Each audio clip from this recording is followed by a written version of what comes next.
नमस्कार मित्रों, आप सभी का स्वागत है हमारे YouTube चैनल लक्ष्मी जी में। आज हम कार्तिक मास की कथा सुनाएंगे। आप हमारे चैनल पर नए हैं तो चैनल को सब्सक्राइब कीजिए, कथा को पूरा सुनिए। कार्तिक मास की कथा। एक नगर में एक ब्राह्मण दंपति रहते थे। वे दोनों प्रतिदिन 7 कोस दूर गंगा और यमुना नदी में स्नान करने जाते थे। इतनी दूर आने जाने से ब्राह्मण की पत्नी थक जाती थी। एक दिन उसने अपने पति से कहा कि हमारा एक पुत्र होता तो कितना अच्छा रहता। पुत्र के बहू आती तो हमें घर वापस जाने पर खाना बना हुआ मिलता और बहू घर का काम भी कर देती।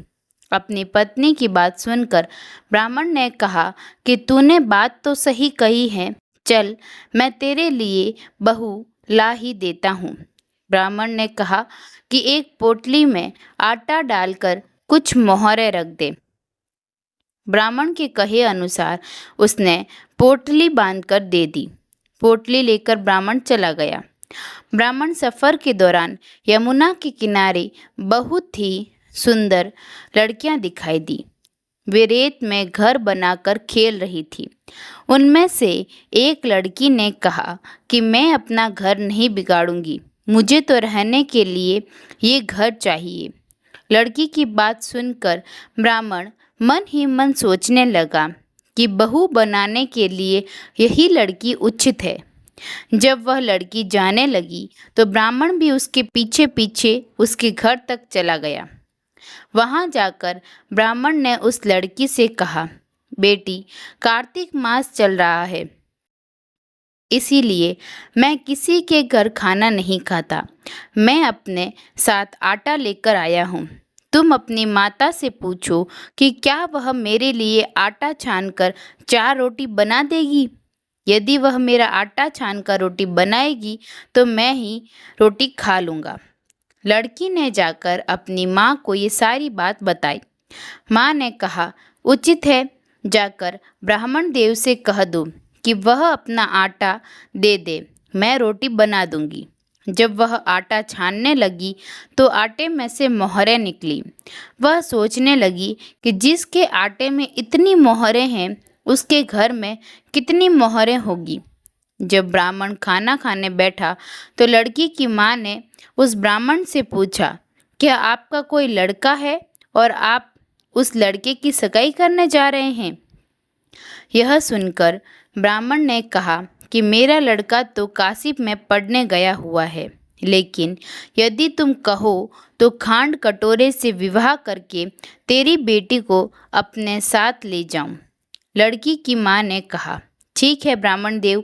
इस पर लड़की की माँ ने लड़की की खांड कटोरे से शादी करके ब्राह्मण के साथ भेज दिया। ब्राह्मण ने घर आकर कहा, रामू की माँ, दरवाज़ा खोलकर देख, मैं तेरे लिए बहू लेकर आया हूँ। ब्राह्मण की पत्नी भीतर से ही बोली, हमारे तो कोई बेटा बेटी नहीं है, तो बहू कहाँ से आए? दुनिया ताने मारती थी, अब आप भी मारने लगे। ब्राह्मण ने कहा, तू दरवाज़ा खोलकर तो देख। जब ब्राह्मणी ने दरवाज़ा खोला तो सामने बहू को खड़ी देखा। उसने बहू का स्वागत किया और आदर सत्कार से अंदर ले गई। अब जब ब्राह्मण अपनी पत्नी के साथ नदी स्नान करने जाता तो पीछे से बहू घर का सारा काम करके और खाना बनाकर रखती थी। वह उनके कपड़े धोती और रात को हाथ पैर भी दबाती थी। इस तरह बहुत दिन बीत गए। ब्राह्मणी ने अपनी बहू से कहा कि बहू, कभी भी चूल्हे की आग मत बुझने देना और मटके का पानी खत्म मत होने देना। परंतु एक दिन चूल्हे की आग बुझ गई। यह देखकर बहू घबरा गई और भागी भागी अपनी पड़ोसन के पास गई और कहा कि मेरे चूल्हे की आग बुझ गई है, मुझे थोड़ी आग चाहिए। मेरे सास ससुर सुबह 5 बजे से गए हुए हैं, वह थके हुए घर आएंगे, इसीलिए मुझे उनके लिए खाना बनाना है। यह सुनकर पड़ोसन ने कहा कि तू तो बावली है, तुझे यह दोनों मिलकर पागल बना रहे हैं। इनके कोई पुत्र नहीं है, ये निःसंतान है। बहू ने कहा, नहीं, ऐसा मत बोलो, इनका बेटा तो बनारस काशी में पढ़ने गया हुआ है। इस पर पड़ोसन ने कहा कि यह तुझे झूठ बोलकर लाए हैं, मेरी बात सच मान, इनके कोई बेटा नहीं है। अब बहू पड़ोसन की बातों में आ गई और कहने लगी कि अब आप ही बताओ, मैं क्या करूं? पड़ोसन ने कहा कि करना क्या है, जब तुम्हारे सास ससुर आए तो जली हुई रोटियां बनाकर देना और बिना नमक की दाल बनाकर देना। खीर की कड़छी दाल में और दाल की कड़छी खीर में डाल देना। पड़ोसन ने उसे अच्छे से सिखा पढ़ा दिया। फिर जब उससे सास ससुर घर आए तो उसने न तो उनका आदर सत्कार किया और न ही उनके कपड़े धोए। जब उसने सास ससुर को खाना दिया तो सास बोली, बहू, आज यह रोटियां जली हुई क्यों हैं और दाल भी अलूनी है? तब बहू ने पलटकर कहा कि एक दिन ऐसा खाना खा लोगे तो कुछ बिगड़ नहीं जाएगा तुम्हारा। सास ससुर को खरी खोटी सुनाकर वह फिर से पड़ोसन के पास गई और बोला कि अब आगे क्या करना है। पड़ोसन ने कहा कि अब तुम सातों कोठों की चाबी मांग लेना। अगले दिन जब भी स्नान करने के लिए जाने लगी तो बहू अड़ गई कि मुझे तो सातों कोठों की चाबी चाहिए। तब ससुर ने कहा कि इसे चाबी दे दो। तब सास ने बहू को चाबी दे दी।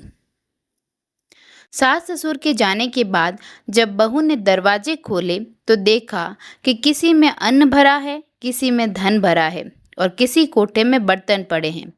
जब उसने सबसे ऊपर का 7वां कोठा खोला तो देखा कि शिव जी, पार्वती माता, गणेश जी, लक्ष्मी माता, पीपल पतवारी, कार्तिक के ठाकुर जी, राई दामोदर, तुलसी जी का बिड़वा, गंगा यमुना और 33 कोटि देवी देवता विराजमान हैं। वहीं पर एक लड़का चंदन की चौकी पर बैठा माला जप रहा है। यह सब देखकर उसने लड़के से पूछा कि तुम कौन हो? तब लड़का बोला कि मैं तेरा पति हूँ, अभी दरवाज़ा बंद कर दे, जब मेरे माता पिता आएंगे तब दरवाज़ा खोलना। यह सब देखकर बहू बहुत खुश हुई और 16 श्रृंगार कर कर सुंदर वस्त्र पहनकर अपने सास ससुर का इंतजार करने लगी। उसने अपने सास ससुर के लिए अच्छे अच्छे पकवान बनाए। जब उसके सास ससुर घर पर आए तो उसने उनका आदर सत्कार किया और प्रेम पूर्वक खाना खिलाया और हाथ पैर दबाने लगी।